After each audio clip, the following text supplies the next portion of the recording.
সমস্ত দর্শক বন্ধুদের শুভেচ্ছা জানাই। আজকে পুরীতে তৃতীয় দিন। দুপুরে লাঞ্চ করে নিয়েই আমরা একটু পরে বেরিয়ে পড়লাম টোটো ধরে। কাছাকাছি কয়েকটা ছোট মন্দির দেখব। মেরিন ড্রাইভ ধরে এগিয়ে যাচ্ছি। মেরিন ড্রাইভ রোডের পাশে কিন্তু প্রচুর গাছ লাগানো হয়েছে।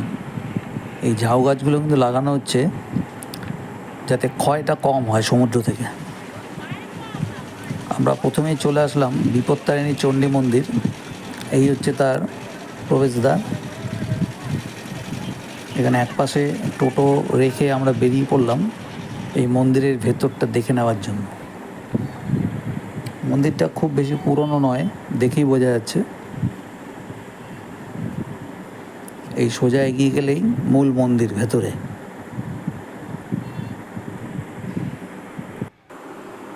রাস্তা থেকে যে গেটটা ছিল সেখান থেকে মূল মন্দিরে কিন্তু বেশ খানিকটা হেঁটেই যেতে হচ্ছে আমাদের।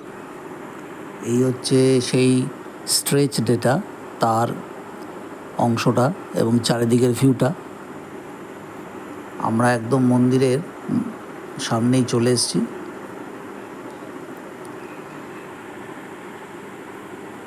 বাইরে জুতো রাখতে হয়েছে, সবাই খালি পায়ে আমরা এখন ভেতরে ঢুকবো।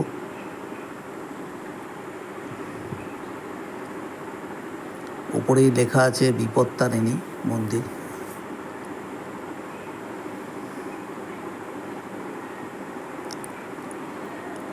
খুব বেশি ভিড় নেই, মন্দিরটি ছোট কিন্তু বেশ সুন্দর।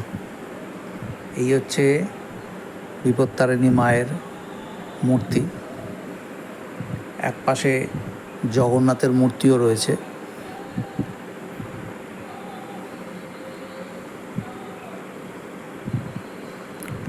আমরা এই বিপত্তারিণী মন্দির দেখে নিয়ে এবার ছুটে চললাম পরবর্তী মন্দিরটি দেখার জন্য। এরপরেই আমরা চলে আসলাম শ্রী শ্রী ওমকারেশ্বর মন্দিরের কাছে। টোটো আমাদের মেন রোডে দাঁড় করে দিল। সামান্য একটু হেঁটে নেমে আসতে হলে গলির ভেতরে এই ডান দিকে হচ্ছে এই মন্দিরের প্রবেশ পথ। যেখানে লেখা আছে ওমকারেশ্বর মন্দির।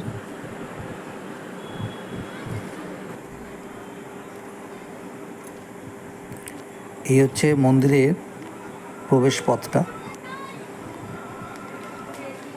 সামনের এই গেটটাও খুব সুন্দর সাজানো, বেশ কালারফুল, এবং যত ভেতরে ঢুকছি দুদিকেই দেখতে পাচ্ছি উড়িষ্যার স্থাপত্য শৈলীর ছোঁয়া।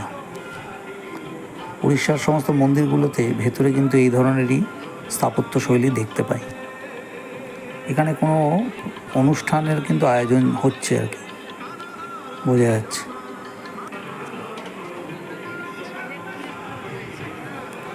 এই হচ্ছে মূল মন্দিরের প্রাঙ্গণটা। চারিদিকে বিভিন্ন মূর্তি। এখানে যেমন দেখতে পাচ্ছি রাম সীতার মূর্তি, খুব সুন্দর সাজানো মন্দিরের ভেতরগুলো। আরেকটু এগিয়ে গেলাম, চারিদিকে ছড়িয়ে ছিটিয়ে আছে বিভিন্ন মূর্তি ও মন্দির।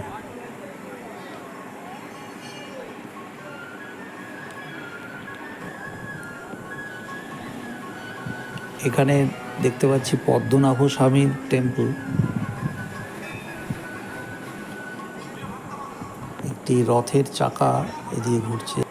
ওইদিকে সন্তোষী মাতার মন্দির।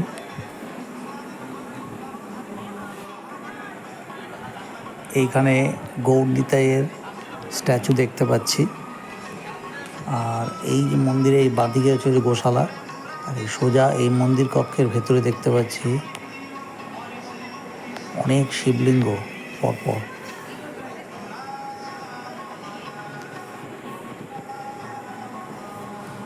মন্দিরের ভেতরটা খুব সাজানো গোছানো এবং আলোয় ঝলমল করছে।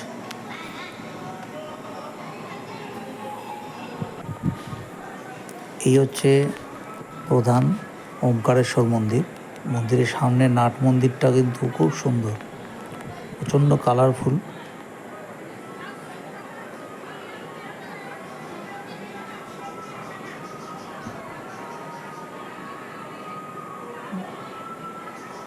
এই হচ্ছে প্রধান মন্দিরটা, যদি এখন বন্ধ আছে দরজা। আমরা ওমকারেশ্বর দেখে চলে গেলাম গুপ্ত বৃন্দাবন। আসার সময় বেশ অনেকটাই টাইম লাগলো। গুপ্ত বৃন্দাবন মন্দিরের ভেতরে 10 টাকা করে টিকিট কাটতে হচ্ছে। কেটে ভেতরে ঢুকলাম। ঢুকে যদিও এখন একটা আলো কমে এসেছে, এখানেও প্রচুর মূর্তি এবং বিভিন্ন মডেল তৈরি করা আছে। এখানে যেমন বুদ্ধের মূর্তি দেখতে পাচ্ছি,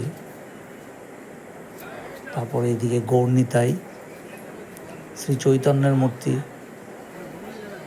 অসংখ্য মূর্তি এখানে স্থাপন করা আছে।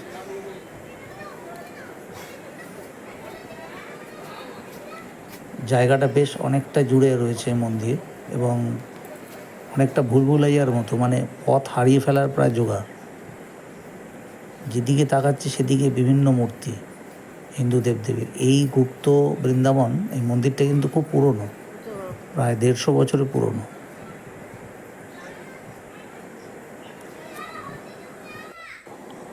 এই গুপ্ত বৃন্দাবন মন্দিরটি গৌড়বিহার আশ্রম নামেও পরিচিত।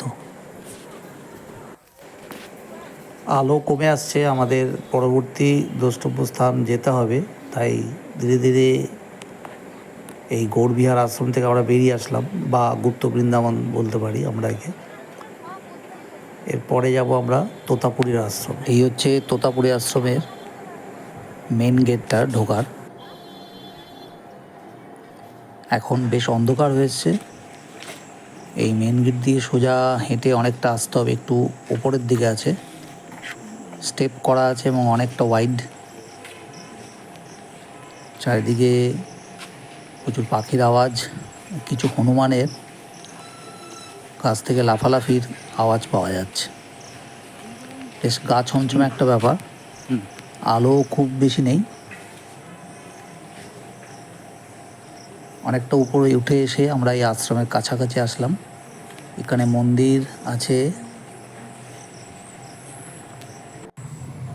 এই ওপরে উঠে এসে আমরা আশ্রমটা দেখতে পাচ্ছি এবং ডান দিকে তোতাপুরীর মূল কক্ষ। এই তোতাপুরী ছিলেন আমাদের পরম পূজনীয় শ্রী শ্রী রামকৃষ্ণ পরমহংসদেবের গুরু। তিনি অদ্বৈত বেদান্ত মতে তাকে প্রভাবিত করেছিলেন। আমরা আশ্রম দেখে নিয়ে এবার চলে আসলাম সোজা সি বিচে। সন্ধেটা যথারীতি সি বিচেই কাটাবো। দূরে আজকে যেহেতু কোটাল চলে গেছে, তাই দূরে কিছু ট্রলার দেখা যাচ্ছে, আলো দেখা যাচ্ছে ছোট ছোট বিন্দুর মতো। রাতের অন্ধকারে সেই সমুদ্রের ঢেউ আর তার সঙ্গে তার ফেনা সব মিলেমিশে একটা অদ্ভুত পরিবেশ।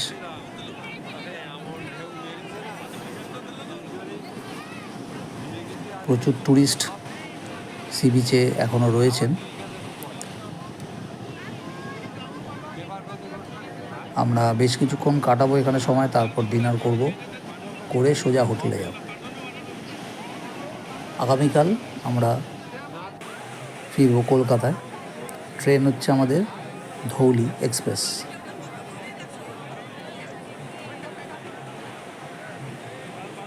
তবে গতকালের থেকে ঢেউ একটু কম আছে সমুদ্রে, যেহেতু কোটাল চলে গেছে। একটু চায়ের দোকানে বসে আমরা একটু চা খেয়ে একটু জিরিয়ে নিচ্ছি।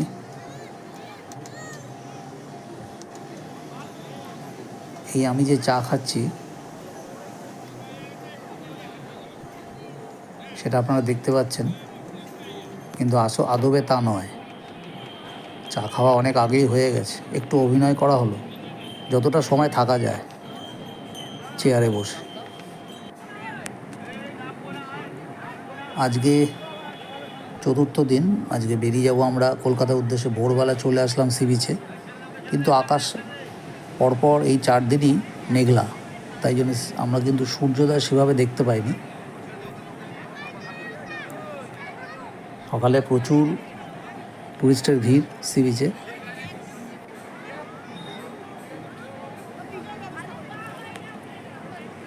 সি বিচে সকালে আসলে কিন্তু তার যে পরিবেশটা একটু অন্যরকম, একটা শান্ত পরিবেশ পাওয়া যায়।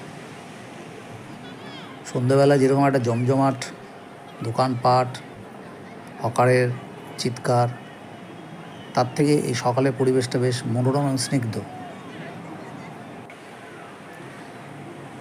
আজকে তো যথারীতি বেরিয়ে যাব ধৌলি এক্সপ্রেসে। অবশ্যই ভিডিওটি ভালো লেগে থাকলে কিন্তু লাইক, শেয়ার ও সাবস্ক্রাইব করবেন, আর বেল আইকনে চাপ দিতে ভুলবেন না পরবর্তী নোটিফিকেশনগুলো পাওয়ার জন্য। খুব শিগগিরই আবার নতুন ভিডিও নিয়ে আসব। আমরা আরও কিছুক্ষণ চায়ের দোকানে সময় কাটিয়ে তারপর ফিরব হোটেলে, এবং তারপর ব্রেকফাস্ট করে আমরা রওনা দেব পুরী স্টেশনের উদ্দেশ্যে। একেবারেই আকাশ মেঘলা, খুব সামান্য একটু সূর্যের আভা দেখা যাচ্ছে। এই উট কিন্তু চড়ে বেড়াচ্ছে সকাল থেকে, ভোরবেলা সন্ধ্যেবেলায়।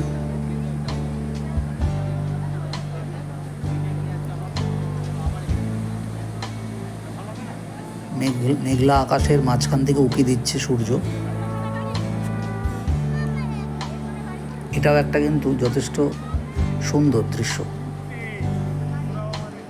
এতটা খোলামেলা এর জায়গায়।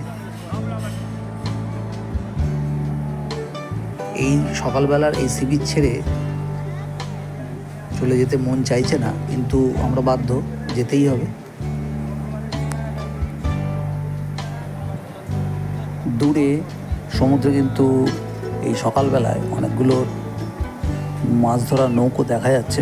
ওই নৌকোগুলো ধীরে ধীরে প্রায় মাঝ সমুদ্রের থেকে তীরের দিকে চলে আসছে। এখন এই জেলেরা কিন্তু মাছ নিয়ে এসে এই সি বিচেই উঠবে এবং সঙ্গে সঙ্গে বিক্রি করবে। ওরা আসলে আমরা তার ছবি দেখাবো। এখন সকালবেলায় সমুদ্রের বেশ ঢেউ দেখতে পাচ্ছি।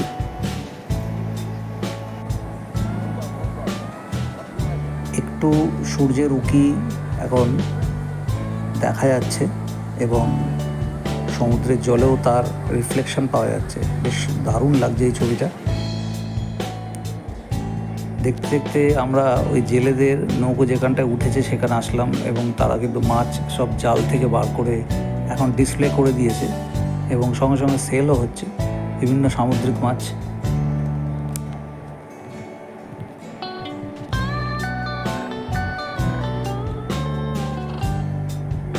প্রচুর পর্যটকরা কিন্তু এগুলো কিনে নিয়ে যাচ্ছেন, এবং খুব সস্তার মধ্যে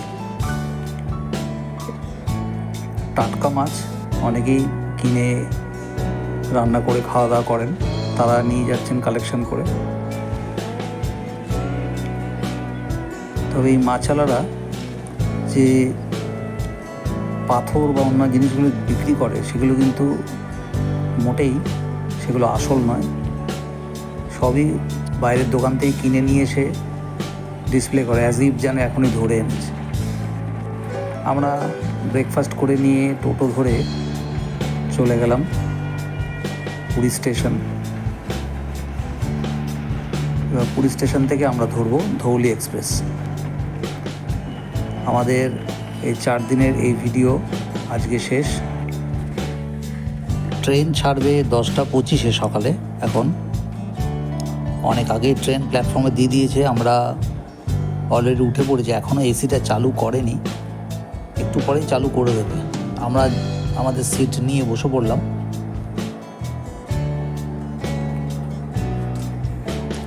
ট্রেন মোটামুটি টাইমেই ছেড়েছে, এখন দেখা যাক কখন পৌঁছয়।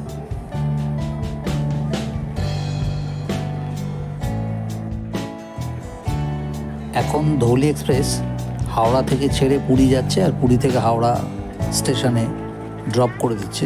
আগে সাঁতরাগাছি থেকে যেহেতু বেশ দ্রুত গতিতেই যাচ্ছে ট্রেন। এই ভিডিওটি ভালো লেগে থাকলে অবশ্যই মনে করে লাইক, শেয়ার ও সাবস্ক্রাইব করবেন, আর বেল আইকনে চাপ দিতে ভুলবেন না। খুব শিগগিরই আবার পরের ভিডিও নিয়ে আসছি।